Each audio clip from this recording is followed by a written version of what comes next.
Halo semuanya, kami dari tim PBL Terpel 602 akan mempresentasikan hasil evaluasi dan analisis dinamika tim dalam PBL terhadap keterkaitan teknologi, kewarganegaraan, hukum, dan etika. Untuk judul PBL kami itu adalah Signcall, aplikasi video call dengan integrasi penerjemah sistem bahasa isyarat berbasis machine learning. Kode tim PBL kami yaitu PBL Terpel 602 terdiri dari anggota saya sendiri Alfa Alexander Simanjuntak, Seto Cahyadin, Hana Priscila, Yeriko Marcel Bernardus, dan kami dari kelas Terpel 6A pagi. Dosen pengampu kami yaitu Pak Noper Ardi. Oke, next. Untuk parameter pertama itu hubungan antara teknologi dan kewarganegaraan. Hasil pengamatan, aplikasi ini membantu penyandang disabilitas tunarungu dalam berkomunikasi melalui bahasa isyarat sehingga memperkuat inklusi sosial dan kesetaraan hak sebagai warga negara. Untuk analisis dan diskusinya, penggunaan teknologi machine learning dalam aplikasi ini menunjukkan peran penting teknologi dalam menjembatani hambatan komunikasi. Ini memperluas akses terhadap layanan publik, pendidikan, dan pekerjaan bagi komunitas tunarungu, mendukung prinsip kewarganegaraan yang adil dan setara. Inisiatif ini mencerminkan semangat Undang-Undang Nomor 8 Tahun 2016 tentang penyandang disabilitas. Kesimpulan dan rekomendasi, teknologi dalam proyek ini secara langsung memperkuat hak-hak kewarganegaraan penyandang disabilitas. Untuk rekomendasinya terus berkolaborasi dengan komunitas tunarungu agar teknologi yang dikembangkan benar-benar menjawab kebutuhan mereka. Untuk parameter kedua, pengantar hukum dan HAM dalam pengembangan teknologi. Untuk hasil pengamatannya itu dalam aplikasi ada potensi data pengguna terekam saat sesi video call. Ini terkait dengan hak atas privasi dan perlindungan data pribadi. Untuk analisis dan diskusinya, hak asasi manusia dalam konteks ini meliputi akses yang setara terhadap teknologi dan perlindungan terhadap penyalahgunaan eh, data pribadi. Proyek ini harus mempertimbangkan prinsip-prinsip hak, prinsip-prinsip HAM, seperti non-discrimination, accessibility, dan privasi.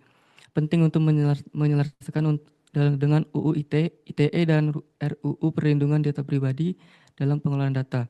Untuk kesimpulan dan rekomendasi, pengembangan aplikasi perlu menjamin perlindungan hak pengguna, terutama dalam hal privasi dalam keamanan data, dan untuk rekomendasinya, menambahkan fitur izin eksplisit atau konsen dan kebijakan privasi yang terjelas dalam aplikasi. Oke, next. Next itu parameter regulasi dan standar hukum dalam rekayasa perangkat lunak bidang teknologi. Untuk hasil pengamatannya, aplikasi berbasis video call dan machine learning harus mematuhi aturan teknis seperti standar keamanan data, aksesibilitas, dan lisensi penggunaan model machine learning.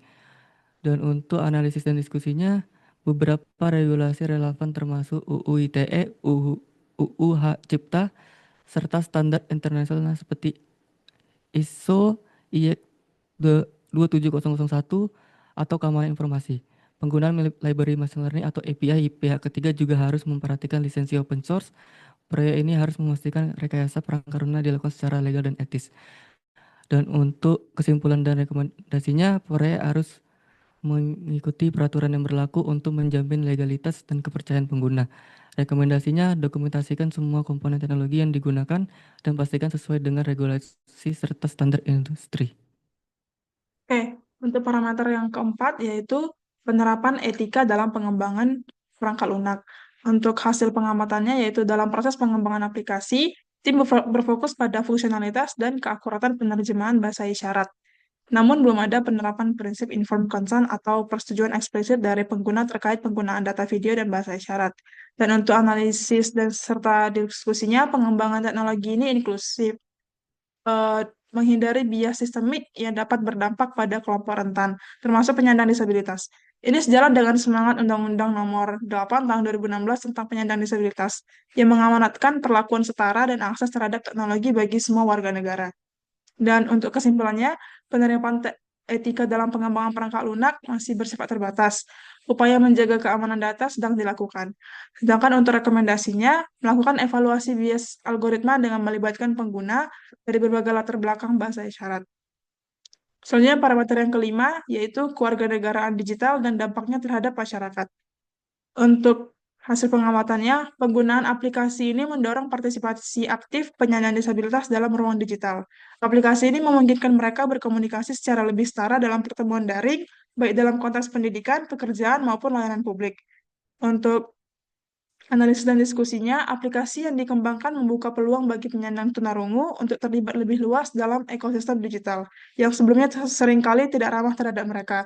Hal ini selaras dengan semangat inklusi digital dalam Peraturan Presiden Nomor 95 Tahun 2018 tentang sistem pemerintahan berbasis elektronik yang mendorong transformasi digital yang merata dan inklusif. Untuk kesimpulannya, proyek ini memberi kontribusi nyata dalam memperluas ruang partisipasi warga negara, terutama penyandang disabilitas, dalam ekosistem digital.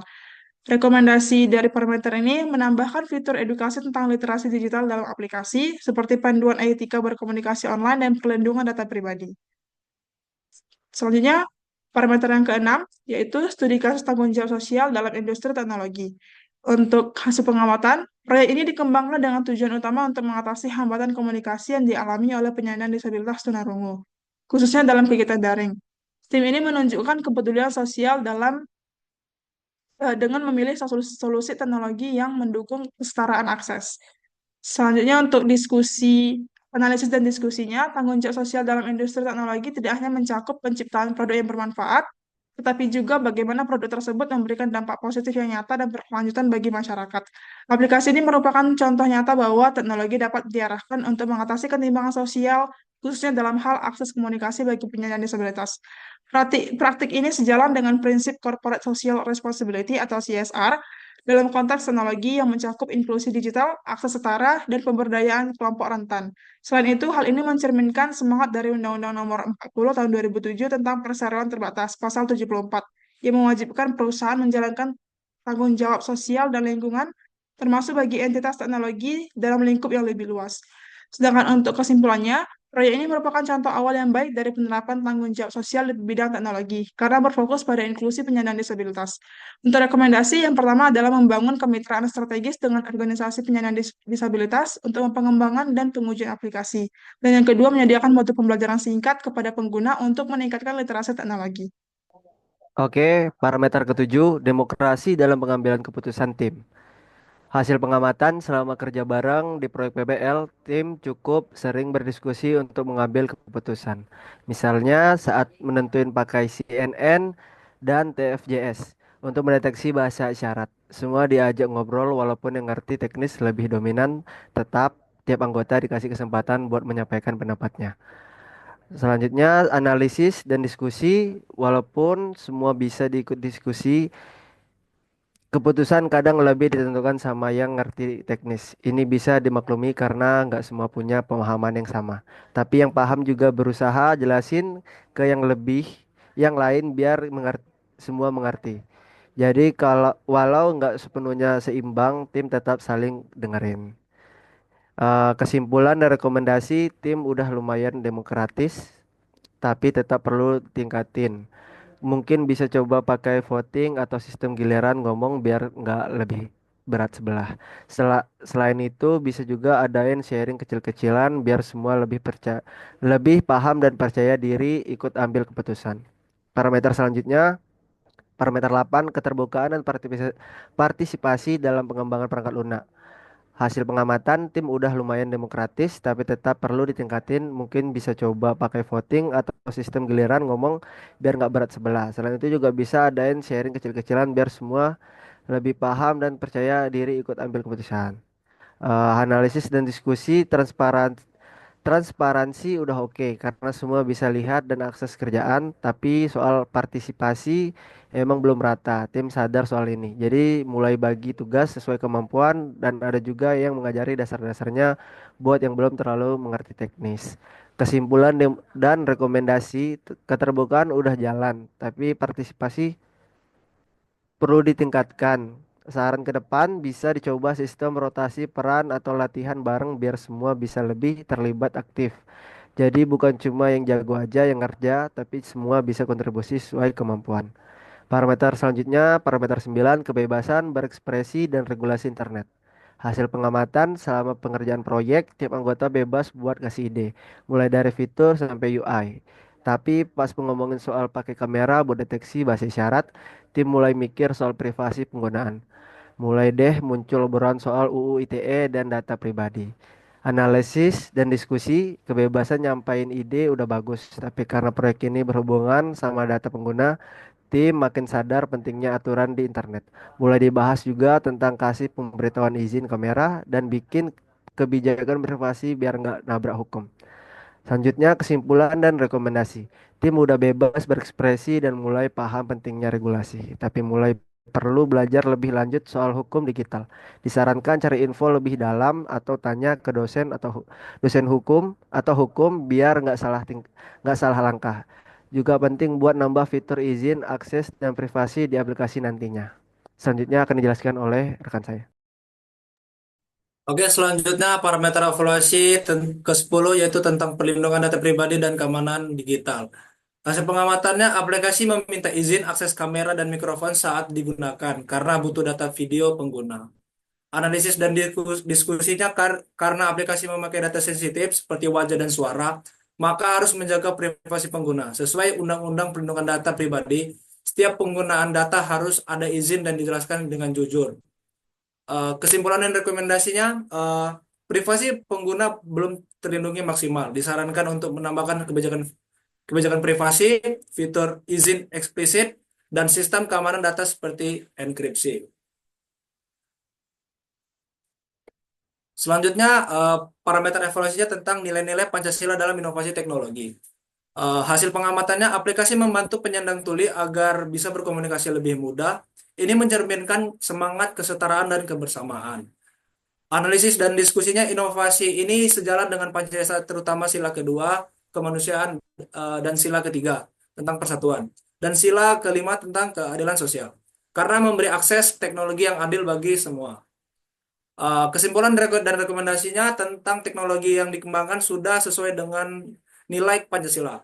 Ke depan, tim disarankan untuk terus berinteraksi dengan komunitas tuli agar aplikasi makin tepat guna. Selanjutnya, parameter evaluasi ke-12 yaitu implementasi nilai-nilai Pancasila dalam pengambilan keputusan teknologi. Hasil pengamatannya itu tim mengambil keputusan dengan diskusi, semua anggota bebas menyampaikan ide, lalu keputusan diambil lewat musyawarah atau voting. Eh, Analisis dan diskusinya, cara ini mencerminkan sila keempat Pancasila tentang musyawarah. Meski ada yang lebih paham teknis, semua tetap diberi ruang bicara. Ini membuat keputusan lebih adil dan bisa diterima semua pihak. Kesimpulan rekomendasinya, proses pengambilan keputusan sudah sesuai dengan nilai Pancasila. Disarankan agar tetap terbuka dalam berdiskusi dan mencatat hasil musyawarah untuk transparansi. Untuk selanjutnya saya kembalikan ke moderator. Oke, mungkin sekian hasil dari presentasi hasil dari analisis dan evaluasi kami. Terima kasih atas perhatiannya. Kami pamit undur diri.